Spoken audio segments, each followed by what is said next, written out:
Another Century Series aircraft from Squadron Signal Publications. This is the F105 Thunderchief in action. Squadron Signal Publications, aircraft number 185. And this particular airplane is remarkable to me because it's the first military jet that I was able to identify on my own without any type of help or any kind of guide with me, but just having stared at airplane books long enough.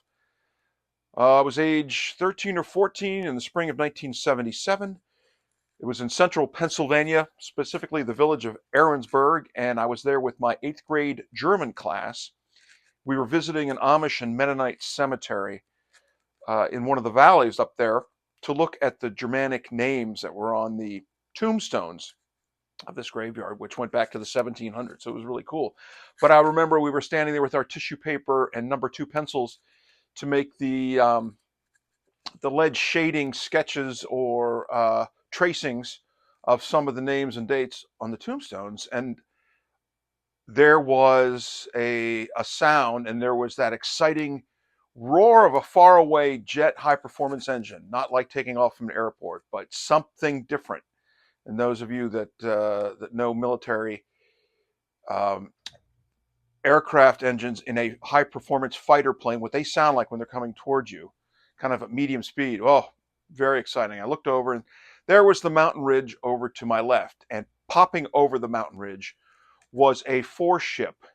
And I knew that they were F105s because I recognized the air intake on the front of the F105, that forked V shape right at the ring root. And I thought F105s, and then they disappeared over the mountain ridge over there.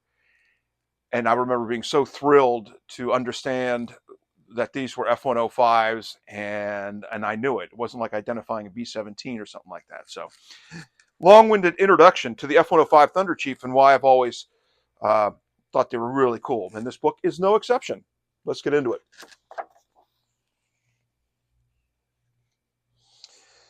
So we have here the author, Ken Neubeck, excuse me, with the color by Don Greer, as per usual, illustrations, John Lowe, and stand by. I'm going to get it right, of course.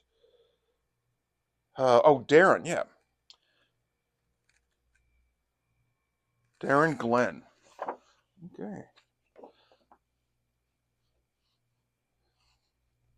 The usual very competent people there at Squadron Signal. Going forward, description, front cover, the definitive F105D, and a big part of Rolling Thunder. And of course, those of you that know the story know that the F105 got the crap kicked out of it over Vietnam at the beginning and the middle of Rolling Thunder. 1966 and 67, very grim. The almost unbelievable statistic that in round numbers, about 830 of these were produced, and the United States lost about 380 in Vietnam. Combat and operational accident losses, 380 out of 830 airframes ever produced. That is an incredible loss rate, and due to just ridiculous tactics by the Pentagon to send these F-105s up through North Vietnam on these bombing missions at the same altitude, the same route, every day. And the North Vietnamese and their MiG-21s laid traps for them, knew exactly where they were going to be, and the MiGs would get them, and then the SA-2s would get them, and then the 57 millimeters would get them, and it was ridiculous until Robin Olds in the 4th Tactical Fighter Wing knocked back the North Vietnamese there in Operation Bolo. But F-105s, by and large, were just missile and anti-aircraft fodder in Vietnam, which is too bad because what a magnificent airplane. The largest single-engine American combat plane ever to go into service was the F-105. Here are the derivations. course, it had the M61 Vulcan right up here. See the louvers for cooling. And it had an internal bomb bay. So kind of like an F-117. These are Fs, but really they're bombers.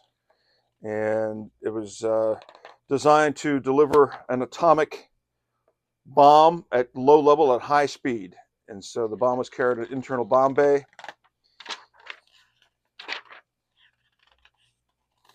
There you go, the one Pratt & Whitney J79 engine, 26,000 pounds of thrust. And so these things could move.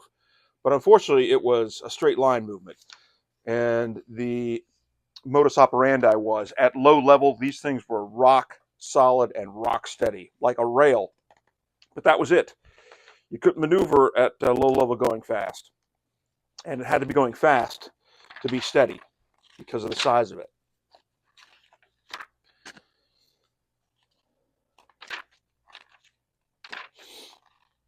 Usual squadron signal excellence with the photo versions. And of course, then the F105 was the first dedicated Wild Weasel variant of a United States fighter plane. The Wild Weasels were designated airplanes to go in and engage the enemy surface-to-air missile and radar-guarded anti-aircraft sites. And they wanted the enemy, here's some more coming, to turn on their radars so that they could be seen and attacked by these guys with anti-radiation missiles, first-generation anti-radiation missiles. And they had to remain pointed at the targets and come in straight. And it was, just dicey all over the place in the 1960s for this great plane, nicknamed the Thud, because that's the sound it made when it crashed into the desert floor. Thud. But it is the F-105 Thunderchief by Republic. Forebear was the P-47 Thunderbolt, etc. More of which anon. But hope you enjoyed it. Aircraft number 185.